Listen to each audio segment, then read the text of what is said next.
বোঝা গেল এটাই, আমাদের জীবনে যে দুঃখ কষ্ট দৈন্য শোক সমস্যা, তার কারণ কি? কাম ক্রোধ লোভ মোহ অহংকার, এগুলো আমাদের মধ্যে আছে। এগুলো আছে কেন? আমরা দেহস্থ সুখের জন্য আকুল হয়েছি। আমরা দেহস্থ সুখের জন্য আকুল হয়েছি কেন?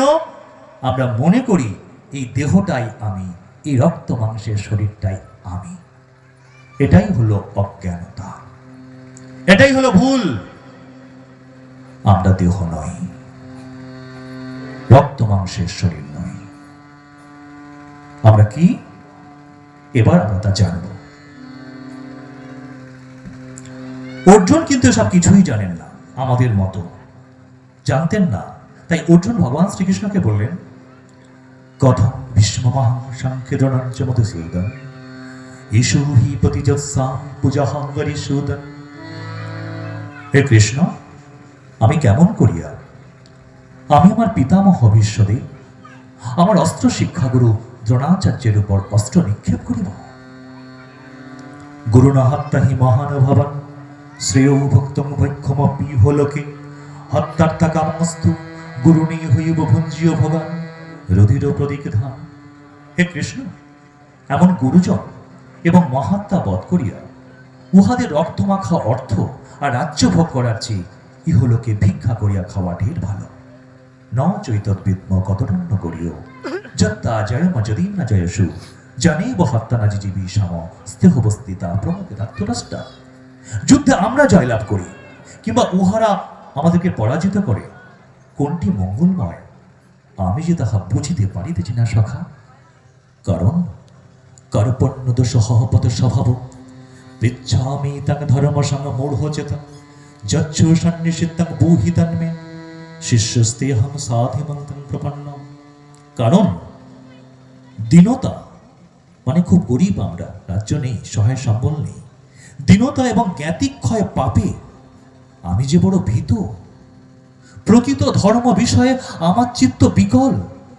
তাই আমাকে যাহা নিশ্চিত শ্রেয় সেটা স্থির স্পষ্ট করিয়া বলো।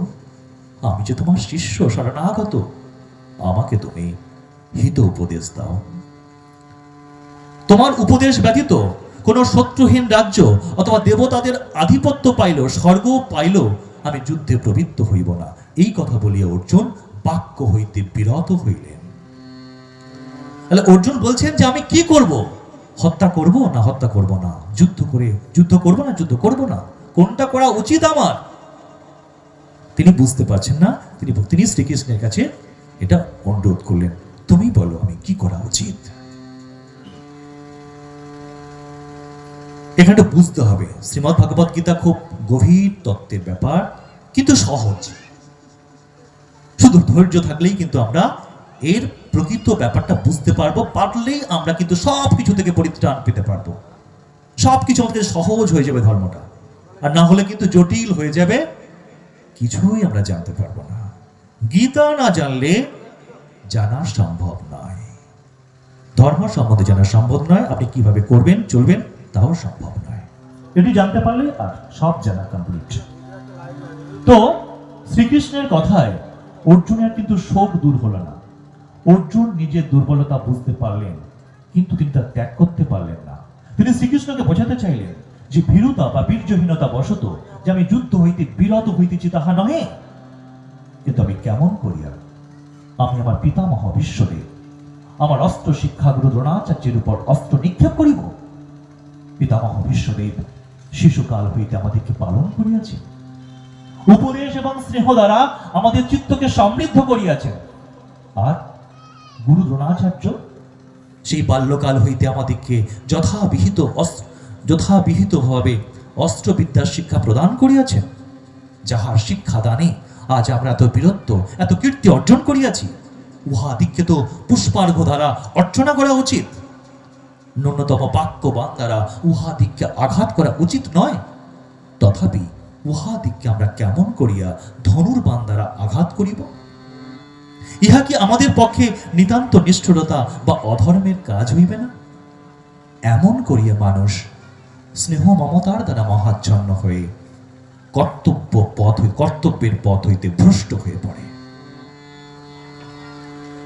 আমাদের আমাদের জীবনেও কিন্তু এই ধরনের সমস্যাগুলো আসে। সেই সময় আমরা কি করি? অন্যায়ের আত্মীয় স্বজন যদি অন্যায় করে, তাহলে সে অন্যায়কে আমরা মেনে নিয়ে আত্মীয় স্বজনকে রক্ষা করি, তাই তো?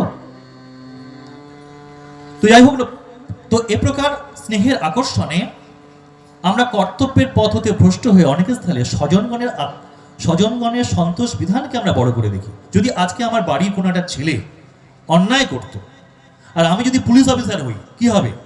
সঙ্গে সঙ্গে তাকে অ্যারেস্ট করতে এলাম, এসে দেখছি যে আমার ভাই বা আমার ফুটতুতো ভাই, জাতুতো ভাই, যাই হোক না কেন, সে অপরাধটা করেছে। আমি যখন তাকে অ্যারেস্ট করতে যাচ্ছি, আমার আত্মীয় স্বজনের করুণ মুখগুলো চোখের সামনে দেখছি। একদিকে আত্মীয় স্বজনের করুণ মুখ, আর অন্যদিকে আমার প্রশাসনের কর্তব্য। কোনটা করব আমি? আমরা কি করি? আত্মীয় স্বজনকে বাঁচাবার চেষ্টা করি তো? আমরা সত্যের ন্যায়ের পথে কেউ নেই। ব্যক্তির স্বার্থের কথা ভেবে সে আত্মীয় স্বজনকে আমরা কি করি? তাকে আমরা রক্ষা করি। আমাদের জীবনে এই ঘটনাগুলি সবসময় ঘটে।